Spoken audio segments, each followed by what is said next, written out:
Lieutenant Surge, the third gym leader you face in the Generation 1 games, boasting an incredible 3 Pokemon with a puzzle that still to this day confuses me. But what if Lieutenant Surge wanted to become the champion of the Kanto region, using what I consider one of his strongest teams in Pokemon Leaf Green, and what you guys recommended too, consisting of a Raichu, a Magneton, Electabuzz, Ampharos, Lanturn, and finally a Manectric, giving him a solid electric type team with a few strong Pokemon too, and a water type in Lanturn. As we make our way through the Indigo Plateau to arrive at the Elite Four ready for this challenge, let me explain the rules. Now I know what you're thinking, I could just have a full team of level 100 Pokemon and easily win. That's where the rules come in. We can't level past the Elite Four or the Champion's Ace, and no items in battle or held items allowed. We've also got to play it like a gym leader, meaning no switching, as gym leaders really don't switch that much. So with the brief rules out of the way, let's see if Lieutenant Surge can become the champion. So first of the Elite Four is Lorelei. She's an ice type specialist, and with us having mainly electric type, she should be quite an easy first fight. But our Pokemon do lack the bulkiness, so let's give her a shot. Her lead is Dugong, and our lead for this challenge is Raichu, probably Lieutenant Surge's most iconic Pokemon. We outspeed Dugong, and Raichu, well, hits a huge electrifying Thunder Punch to instantly take down her first Pokemon. That's a good start, but this brings out Piloswine, and I misplay. I completely forget that ground moves like Earthquake can hit you if you dig underground. So I go for a dig, and Piloswine shakes the earth with Earthquake, and that's definitely a knocked out Raichu. This gives us a free swap into our answer for these pesky ground types, Lanturn. While Earthquake is super effective against us, we have Hydro Pump, and Stab at that. One Hydro Pump takes down Piloswine as well. This brings out Lorelei's Cloyster, but it's no match for Lanturn's pure power and falls to a single Thunderbolt attack. This brings out Lorelei's Jinx, who hits us with a Psychic that Lanturn absorbs really nicely, before delivering a Thunderbolt for over half. Then Jinx puts us to sleep with Lovely Kiss, which is pretty annoying. We take another Psychic attack, then Lanturn wakes up and takes down Jinx with a Thunderbolt, showcasing its pure electric power. Her final Pokemon is a Lapras. Our Thunderbolts are just too powerful, and we nearly take her out in one attack, as he misses a Thunder. Lorelei panics and starts full restoring, as we bring her down with a critical hit Thunderbolt for a very easy first fight. But electric versus water was always going to go this way. Our next Elite Four member could be a brick wall though, but I've got a strategy up my sleeve. The second Elite Four member in our way to champion glory is Bruno, a fighting type expert with 2 Steelixes. These 2 Steelixes could be a problem, but my strategy is Dynamic Punch. Bruno's lead is a Steelix. It's a ground, bulky Pokemon. All we can do is go for Dynamic Punch, and if it hits, it adds a 100% chance to confuse them, and luckily we connect it, and we do close to half to him as he gets confused. He then hits himself in confusion, which is the best case scenario for us. I then risk going for a dig, as Steelix thankfully hits himself once more, so another really good turn. Our next dig does absolutely nothing damage wise to him. He snaps out of confusion, then just one-shots Raichu with an Earthquake. Fantastic. Bruno then full restores, as I go for a Cotton Spore with Ampharos, thinking it raises my defense, but it actually just lowers his speed in this generation, so that's bad. We then hit a pathetic Rock Smash, and then we get hit by a Rock Tomb, as it does nothing back to us. We Rock Smash once more, and then we take an Earthquake to the red. Ampharos then decides it's not giving up, and hits a Fire Punch, critically hitting to take down Steelix. This brings out Hitmonlee next, to immediately revenge kill us with a Rock Slide. I go into Magneton, and we go for a Thunderbolt for massive damage, but he just instantly dies to an Earthquake too,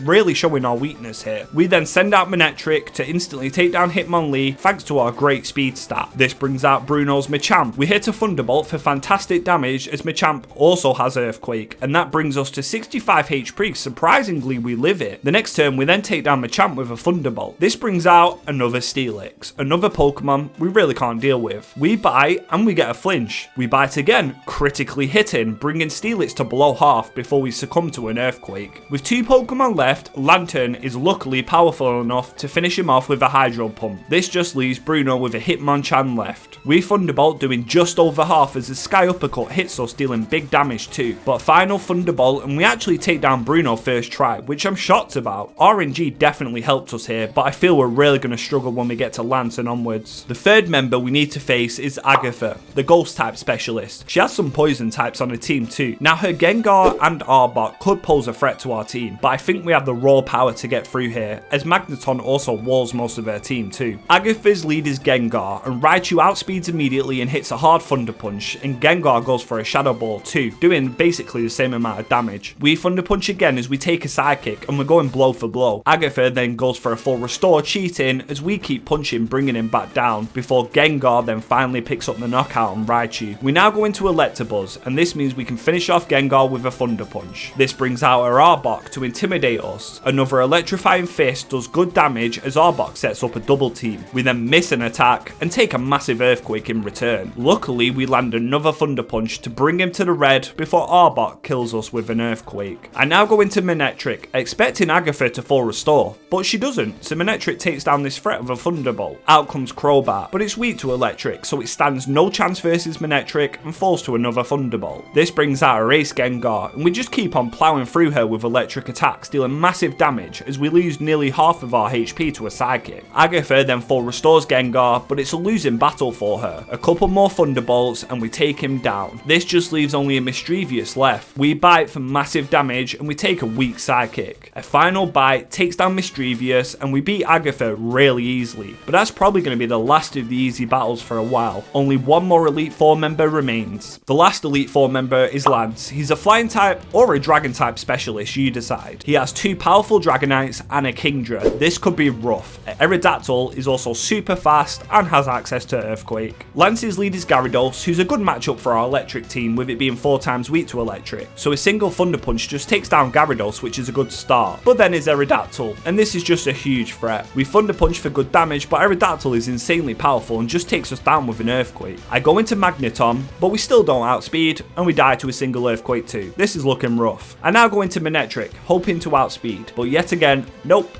and an Earthquake brings us really low. But we survive it, and a Thunderbolt does then take him down. This now brings out Dragonite number 1, who lives a Thunderbolt on half and takes down Manectric with a Flamethrower. So I go into Electabuzz, who can then take it down with an Ice Punch, and we're slowly turning this fight around. Lance now goes into a Kingdra. We go for an Ice Punch, but it barely does nothing, and he starts Dragon Dancing. We then miss a Dynamic Punch as Kingdra hits a Hyper Beam, critically hitting, taking us down. We then send out Ampharos to start Thunder Punching for big damage, putting him in the red. Lance then goes for a full restore, and Kingdra just nukes Ampharos with a Hyper Beam. This is really bad. We only have a Lantern left. We go for Ice Beam and it's doing great damage as Kingdra just keeps on setting up Dragon Dances. Our next Ice Beam puts him in the red again. Lance then goes for a full restore as I go for a Thunder Wave, allowing us to get off another Ice Beam as he gets Para-Haxed. We Ice Beam again and he gets haxed again. A final Ice Beam puts him low, but now he breaks through, Hyper Beams, takes down Lantern, and we wipe for the first time. This is a really rough battle, but I think with a bit better RNG we can take him down. Attempt number 2.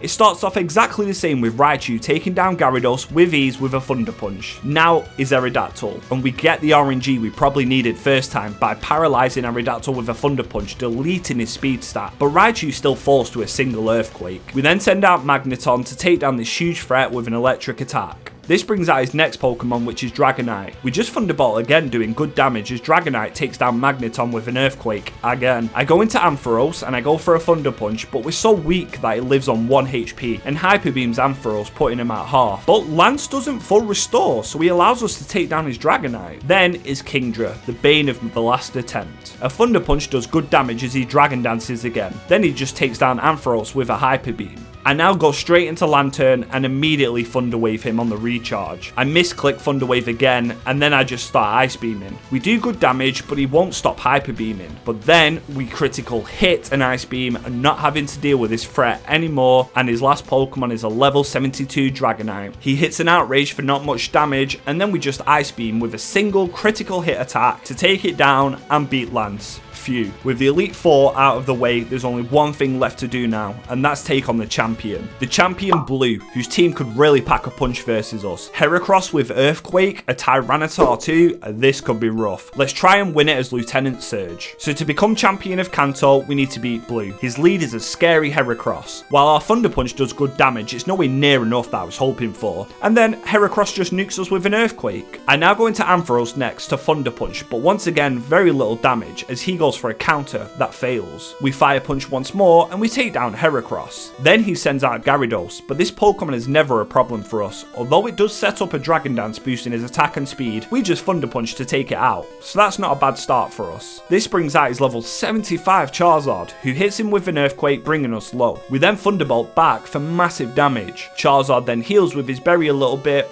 and then the next turn he takes down Ampharos with a Fire Blast. I now go into Lantern, who takes an Earthquake too, and blue is just destroying my team right now. Lantern does get to take down Charizard, but we're in a really bad way. Blue sends out his Tyranitar, who's going to start chipping away at us with Sandstorm damage too. We Hydro Pump, just barely missing out on the knockout. He lives on 1 HP before he kills Lantern with an Earthquake. Damn. We've only got 3 Pokemon left, so I choose Electabuzz now. Blue full restores, and we Ice Punch, and we snag the freeze. We then Dynamic Punch, connect it, bringing him so low and confusing him. But this just means blue full restores, removing the freeze as we punch again, landing it, confusing him again, and putting him back in the red. Then I misplay. I go for a Nice Punch, but he full restores again. This is bad. I go for a Dynamic Punch, but we finally miss, sealing our fate as Electabuzz definitely dies to an Earthquake. I go into Manectric, and we Thunderbolt for good damage on Tyranitar as we take yet another Earthquake that just deletes us, leaving us with only a Magneton left. We Thunderbolt Tyranitar and we get to take him down, leaving us versus an Alakazam. We resist his moves,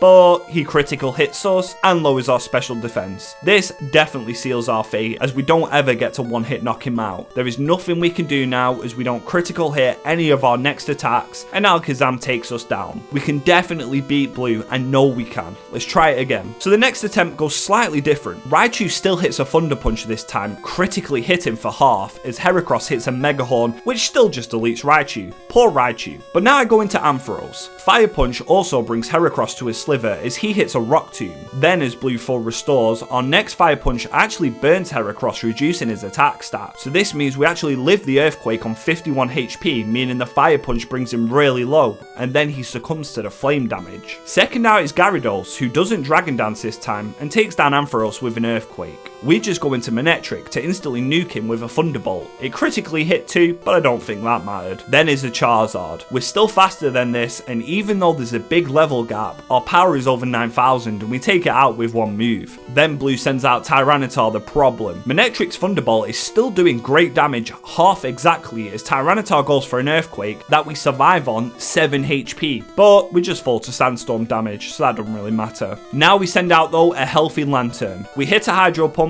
and we take down Tyranitar without taking any damage, leaving just an Executor and an Alakazam left. Executor is next and we Ice Beam for fantastic damage, putting him all the way in the red as he then hits a super effective Giga Drain for huge damage too, but he heals himself out of full restore range. This means a final Ice Beam and we take down Executor. With one more Pokemon in the way, Alakazam is faster than Lantern and could just instantly knock us out of a Psychic. But I go into Magneton for revenge on this thing. He Psychics us for good damage, but not even half, as our Thunderbolt brings him to a sliver of HP. After Sandstorm damage, he's on 1 HP yet again. Blue full restores, but we just keep hitting him with electricity. He's really panicking, he's using all the full restores he can, but it's a losing battle for him as Magneton is just too strong. He eventually decides to stop prolonging his inevitable demise, attacks us with a Psychic before falling to Magneton for revenge. And with that, we take down Alakazam, beating blue, and Lieutenant Surge becomes champion of the Kanto region. This was a fun run to do, and a pretty difficult one at that, having to just brute force most battles with Thunderbolt and Hydro Pumps. RNG definitely helped us out in a few fights, but you do have to play around the critical hit. Up next is Erica, whose grass types may make for a very interesting run. If you have any team suggestions for Erica, leave them in the comments below. Like the video if you enjoyed it, and subscribe if you're new. As always, I appreciate you watching, and I'll see you in the next one.